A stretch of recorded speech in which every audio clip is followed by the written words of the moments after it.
Great,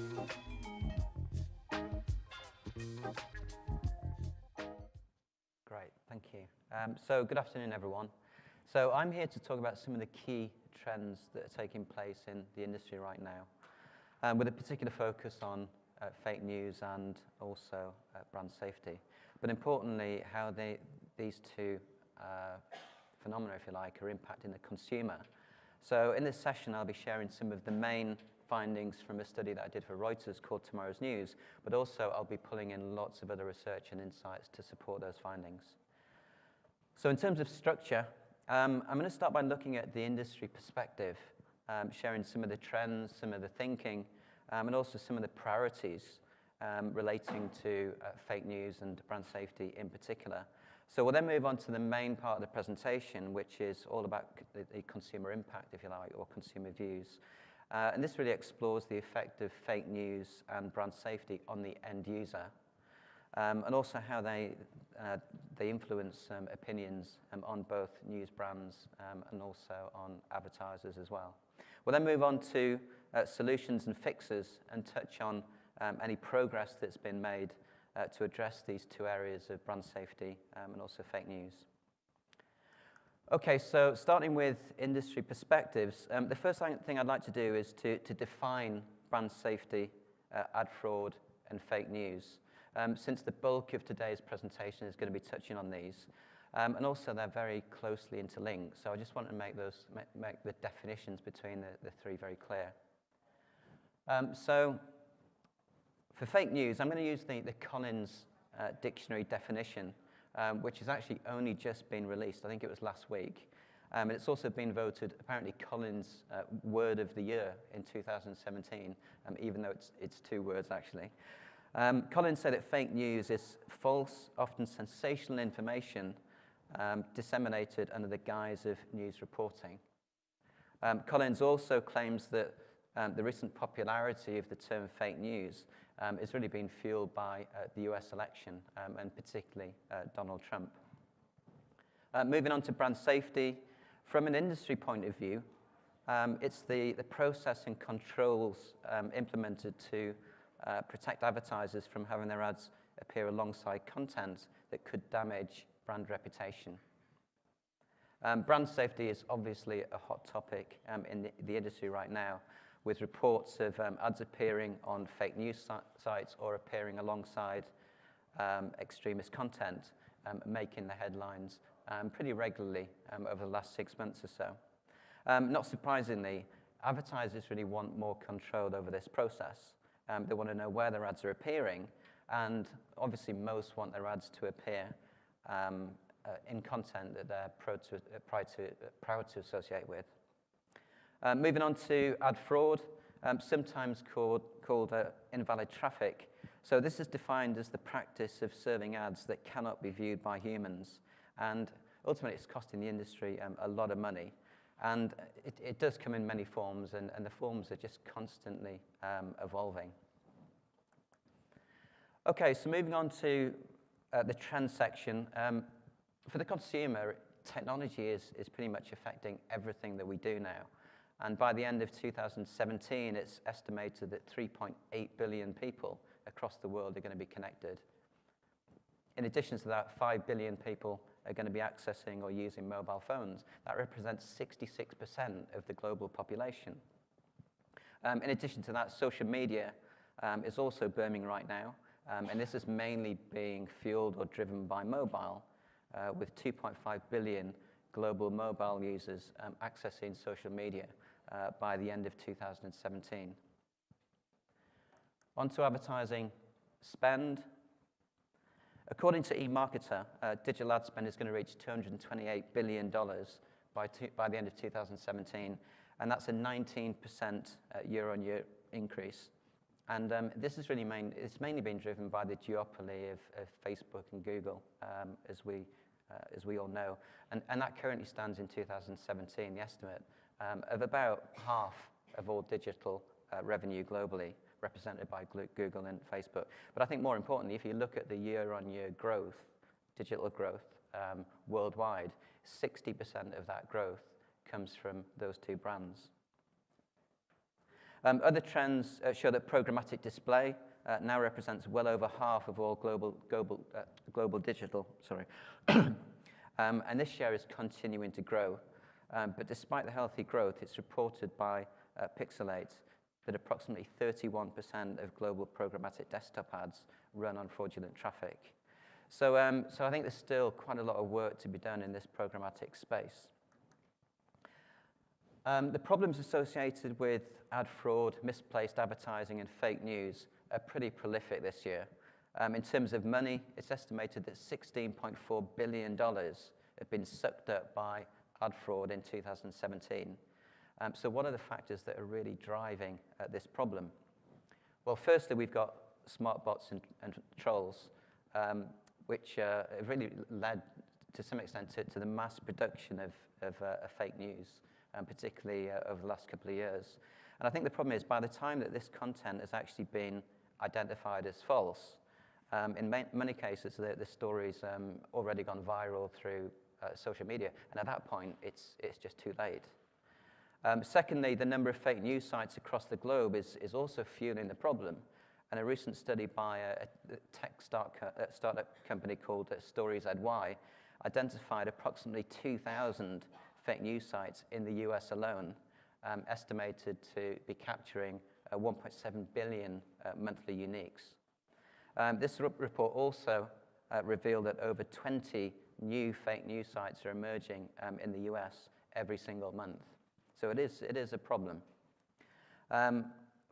But I think the main problem is, once fake news is out in the open, due to social media that's fueling the impact, just things can start to snowball. And whilst we could put measures and tools in place within some newsrooms to try and control that process, the problem is even a credible publisher may see a fake story and then decide to cover it, simply because they're not only trying to write as many stories as possible, but journalists are also trying to write stories that are going to generate interest and also social pickup. For social media and programmatic, I just wanted to look at these last two areas in a little bit more detail. So starting with social media, I think it's hard to dispute that sharing a fake news story via social is going to amplify its impact. And we all know that is happening. And social media also makes it easier to share campaigns that have gone wrong. So this also fuels the whole brand safety problem. There are suggestions that the Russian political ads delivered via Facebook during the US election may also have influenced the actual result of the election itself. And I think although the implications and level of influence are difficult to quantify, Facebook has since reported that the ads could have been seen by as many as 126 million Americans between June 2015 and August 2017. So to me, this really outlines the problem of the situation. Turning to Google, earlier this year, as most of you probably know, a number of major brands were discovered on YouTube, advertising alongside content that was promoting extremist views. And this then led to a boycott of many advertisers that were currently involved in the scandal, including AT&T, Jaguar Land Rover, L'Oreal, and HSBC. And it's also reported that YouTube lost 5% of all advertisers in a single month between March and April 2017. So clearly, it caused a knee-jerk reaction among a lot of those brands involved. Both these examples were not only raised questions about trust and also integrity, but also to what extent these scandals have actually damaged the reputation of the brands involved.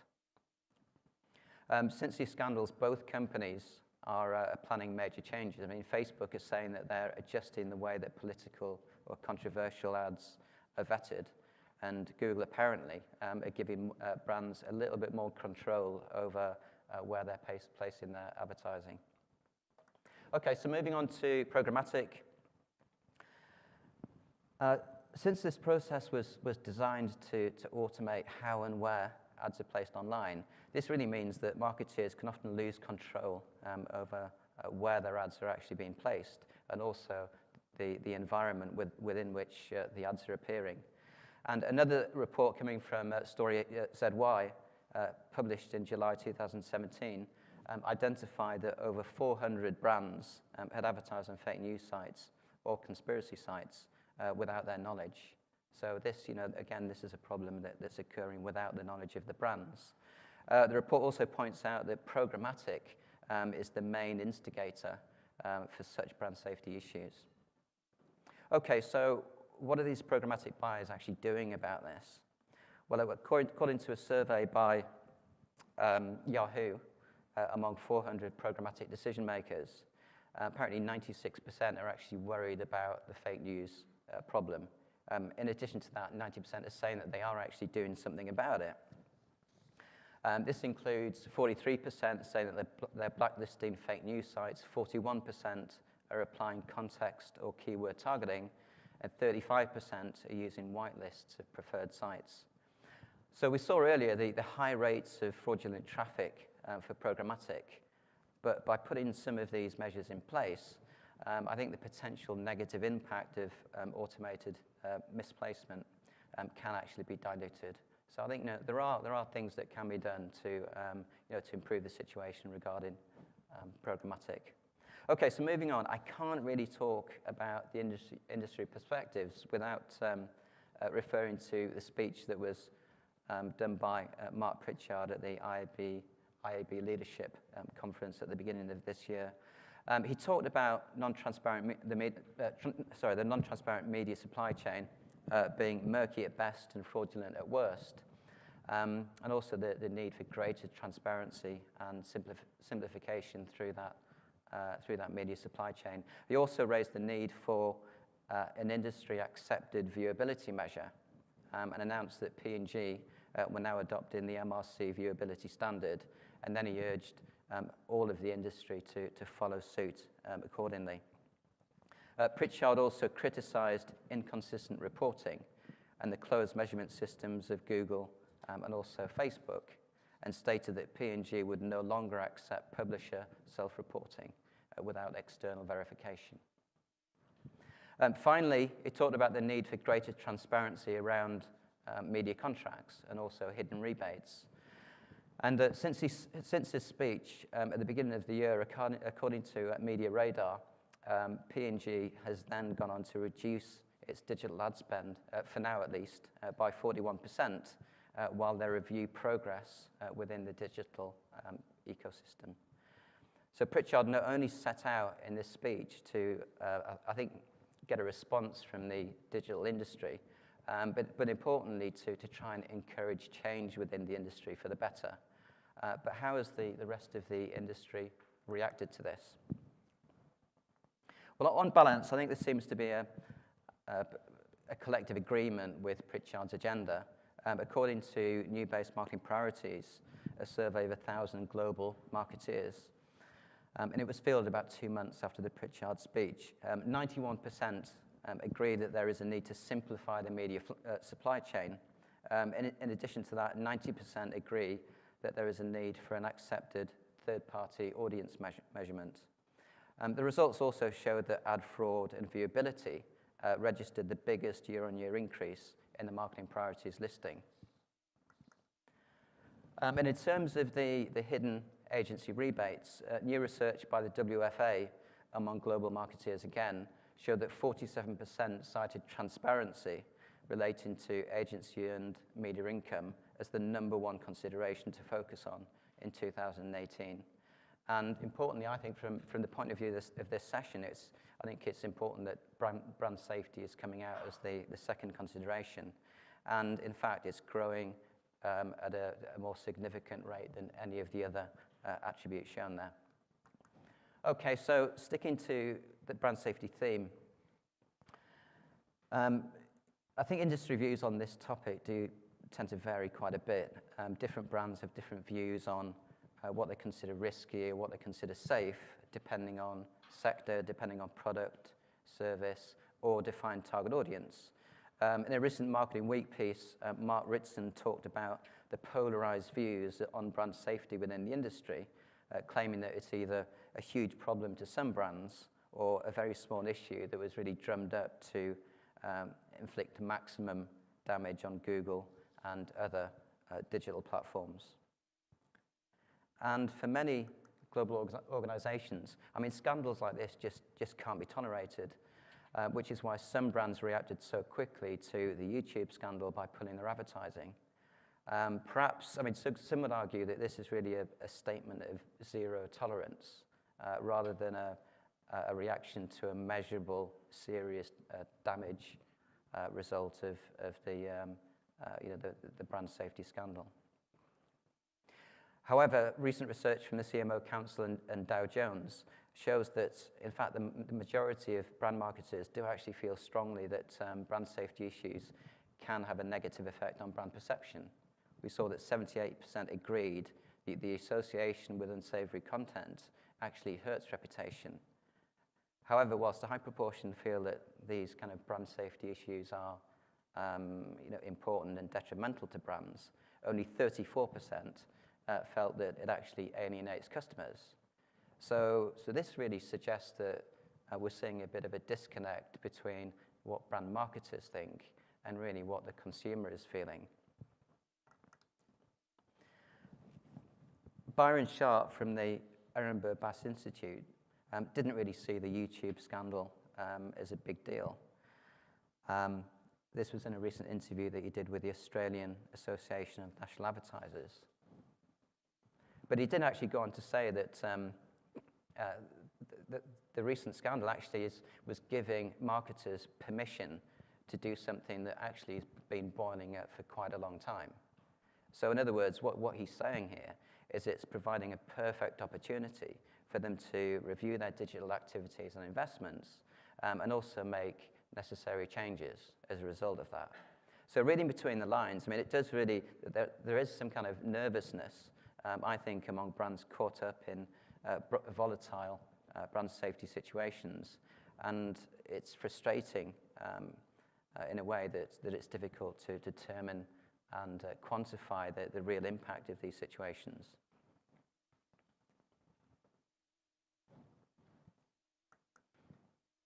Okay, so just moving on to the consumer impact. So we've heard the industry view and what the key talking points are right now in the industry. But on the consumer side, let's look at how the consumer is reacting to themes like fake news. How can they actually distinguish between what is real news and also what is fake? Do they even know, or do they care? And how do they feel about established brands appearing next to potentially dubious content? Tomorrow's News 2017. I love the First Amendment. Nobody loves it better than me. The foreign interference we... Oops, sorry about that. Tomorrow's News 2017 is the second wave of a global study commissioned by Reuters to Synergy Research and Consulting among 1,700 global news consumers. The survey itself explores news consumption patterns and also the impact of fake news and news brands and advertisers. But before I really get into the results, here's just a short clip that you saw the start of just a second ago, summarizing the key findings. I love the First Amendment. Nobody loves it better than me. The foreign interference we saw is reprehensible.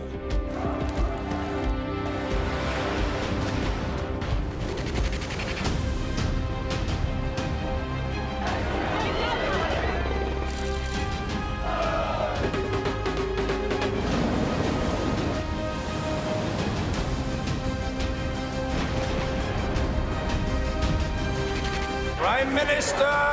What we are doing is working for the best possible deal for the United Kingdom.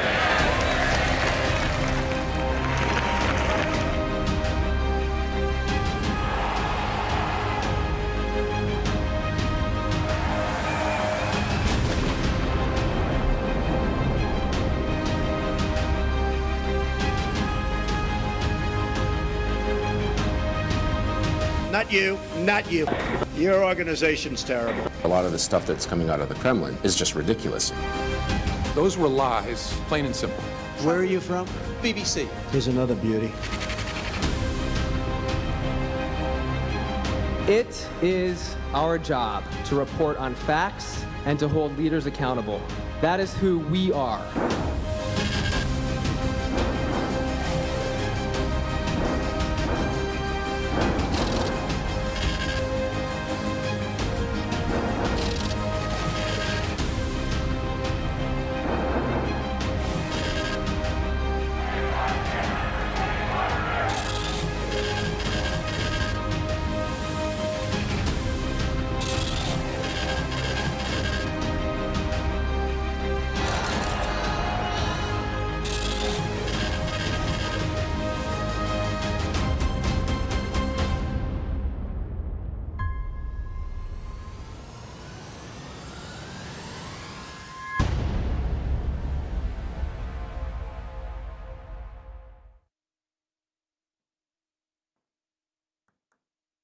Okay.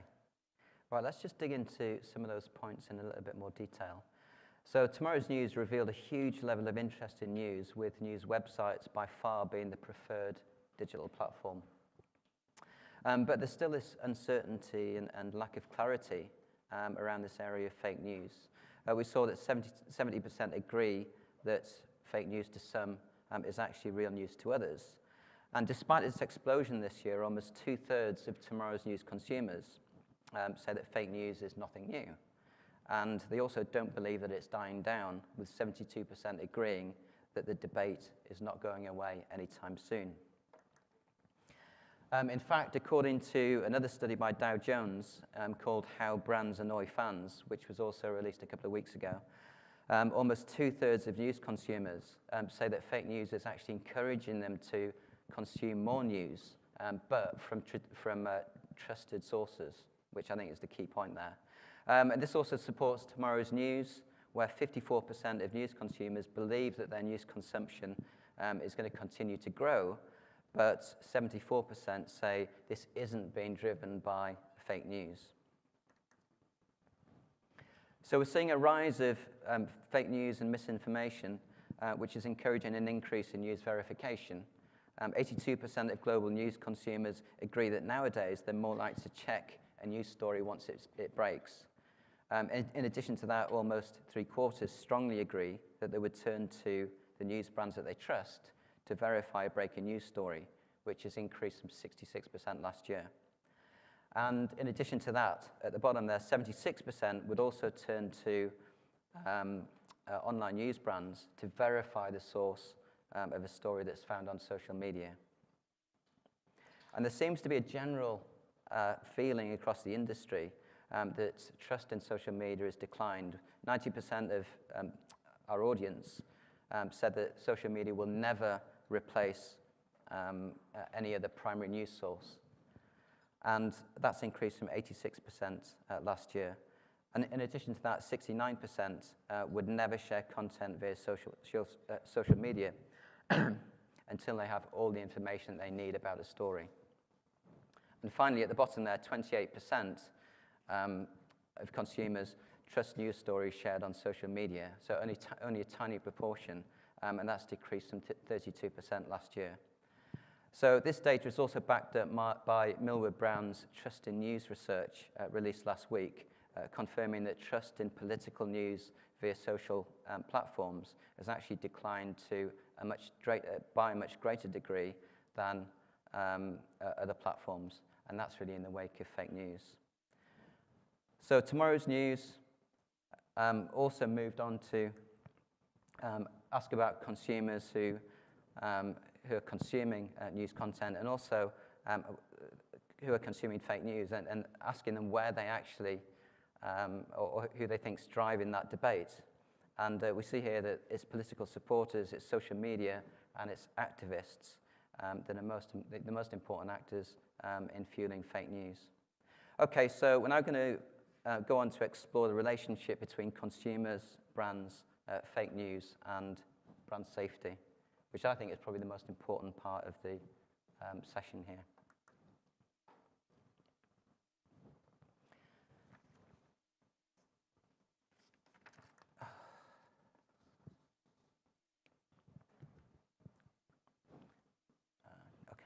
All right, so fake news can really affect how consumers perceive both news brands and also advertisers.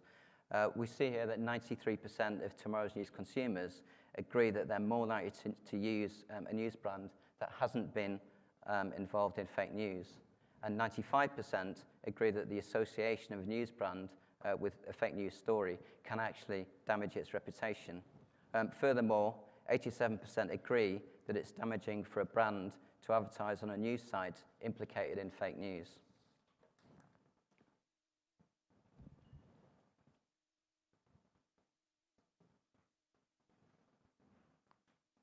Okay, so despite the, so what we're seeing is I think an increase in the value of trusted brands. And the factors that are making the news brand appealing, it shows that trust is by far the biggest priority there, 57%, followed by in-depth analysis and speed of delivering breaking news. But on the right-hand side, we see that 88% agree that a news brand is a mark of quality on a story. So trust really is essential in building a relationship with consumers. And I think amidst the chaos of fake news, tomorrow's news reveals an increase in trust for news brands. And again, I mentioned that 88% really agree that a news brand is a sign of quality on a story, and that's increased from 81% last year. Okay, so just moving on to, so the importance of a trust environment emerges as a theme when looking at building advertiser familiarity, perception, and response. We saw that 54% of tomorrow's news consumers believe that they're more likely to notice an advertiser if it appears on a trusted news site. In addition to that, 57% agree that they have a more favorable opinion of a brand, and importantly, 48% agree that they're more likely to respond to advertising seen on a trusted news site. And this actually increases to over 50% among a lot of upscale target audiences. So really all this demonstrates that advertisers partnering with trusted news sites can benefit from this association at various stages through the consideration and purchase funnel. Okay, so in this final section, we'll look at what is currently being done to address some of these issues, particularly surrounding brand safety and ad fraud and fake news. According to New-Based Marketing Priorities, the majority of global marketeers, 60%, feel that it's industry bodies that should be responsible for addressing the issues of ad fraud, followed by publishers and agencies.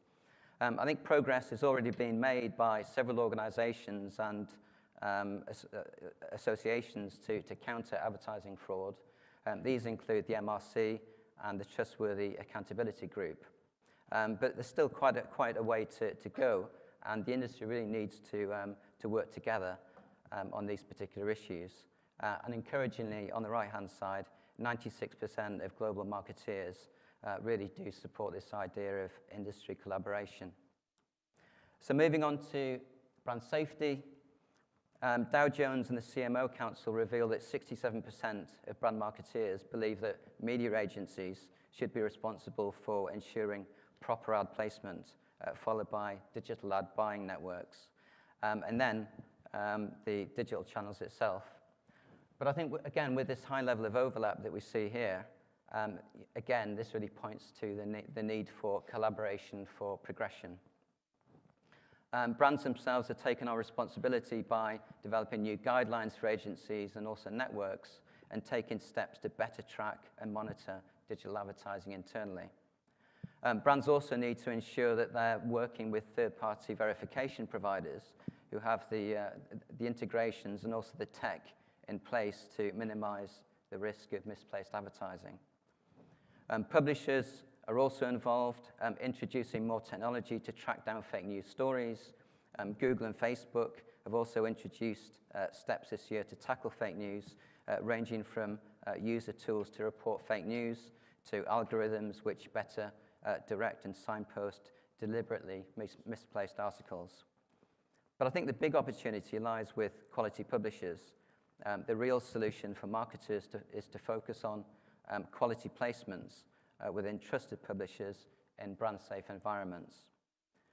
The emergence of fake news and brand safety issues creates, I think, a real sales opportunity for premium publishers, and their credibility is now more important and valuable than ever. So to recap on some of this, so we've seen the explosion of fake news and brand safety concerns in 2017, and ad fraud becoming a $16.4 billion problem. There's also a complex range of drivers involved in the fake news and brand safety debate, ranging from bots and trolls through to social media, programmatic, and fake news sites. But the industry is aware of this, and they are taking steps to try and monitor and improve the situation. Mark Pritchard, we saw outlining a series of factors that need to be addressed to clean up the digital ecosystem. And again, the industry is working together to try and address some of these issues and also set certain standards. We did see a split in that quote that we saw from Mark Ritson, that there is a difference across the industry between what is the real impact of brand safety and fake news on brands versus those that don't really see it as a problem at all. But I think the main point here is that it is real to the consumer who do recognize the impact of fake news and advertising and misplacement of advertising on the brands involved, which really goes against only 1/3 of marketeers who believe that brand safety can actually alienate consumers from brands. So we do have this disconnect between the marketers and the opinions of the consumer. Next, it's encouraging that we've seen collaboration taking place between the industry and at many levels. This is taking place to monitor and address concerns over brand safety and fake news. And then finally, we're starting to see a flight to quality and I think a real kind of move towards trusted premium brands. And it's these brands that are going to be well placed to capitalize on this in the future. Thank you very much.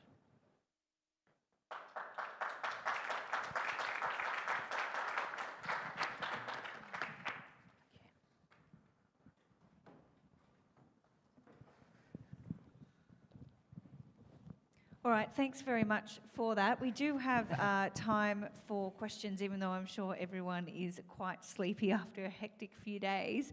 So if you do have a question, just raise your hand and there is a microphone moving around. But I wanted to just kick things off, Mike. Obviously, brand safety and ad fraud and everything that goes with it has been just the hot button issue for all of 2017. It just sort of won't go away. Do you think this time next year it will still be such a big deal? Is it going to be a trend moving into 2018 as well? Well, I think our consumers certainly see it that way. I think from thinking about fake news specifically, there was a report that came out by Gartner, I think last week or the week before, that reckoned that by the year 2022, the majority of content or news consumed by consumers is going to be fake compared to real. So I think it is a real problem. I think it's going to continue, which is why I think it's important that we do work hard as an industry to put measures in place to try and counter it. All right, and just looking forward, given that somehow it's already November, what other trends do you think are going to emerge in this space next year? Well, I think the themes of fake news and brand safety are going to continue, but I think we are going to start to see a shift towards the importance of personalised content. More personalisation, I think, is going to be quite key next year. And I think content marketing as well. I think over the last 12 months or so, the industry has been so focused on some of the issues around accountability, around ROI, about verification, about viewability. Then I think that the focus has maybe been a little bit more towards those particular themes rather than necessarily content marketing. Even though content marketing, as we saw from Jeff's session, is still by far number one, I think that next year that's going to I think build further with a need to focus more on customer needs and satisfying those customer needs. And you obviously talked a lot about brand safety But you also mentioned social media and its ability to amplify campaigns which have gone wrong. So that may not be as sort of headline worthy as a brand being placed near an ISIS recruitment video or alongside a sort of politically damaging fake news site, but it could still be unsafe in that it damages a brand's reputation. So do you think brands need to take more responsibility for their own brand safety in that sense? Well, I think brands certainly have a responsibility to be involved in that process. Working with I think third parties to to ensure that process is is streamlined. So yeah, I mean, I think brands do need to get involved and take responsibility. Now, are there any questions from the crowd? I know it's very late and everyone's probably a bit tired, but if there are, definitely do raise your hand.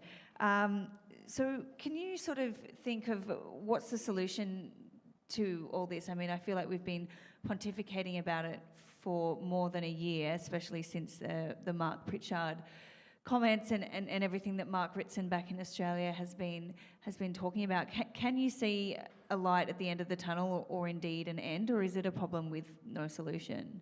Well, I think it's something that, I mean, collaboration, I kept talking about collaboration in the session. I think that is certainly the way forward. But I think that the other thing that's worth bearing in mind is the fact that P&G have pulled 41% of their digital advertising spend. They're impatient, and they're looking for changes, and improvements quickly. So, I think that if collaboration is the solution, it needs to move at a faster pace. All right, great. Well, I'm getting the sense from the crowd that there aren't any other questions, so I might wrap it up now and let you all go out into the exhibition hall. There are also some networking drinks which you are very welcome to join us for. Thank you very much for sticking with us for the 2 days, and thank you to all of our sponsors as well. But please join me in thanking Mike. Okay.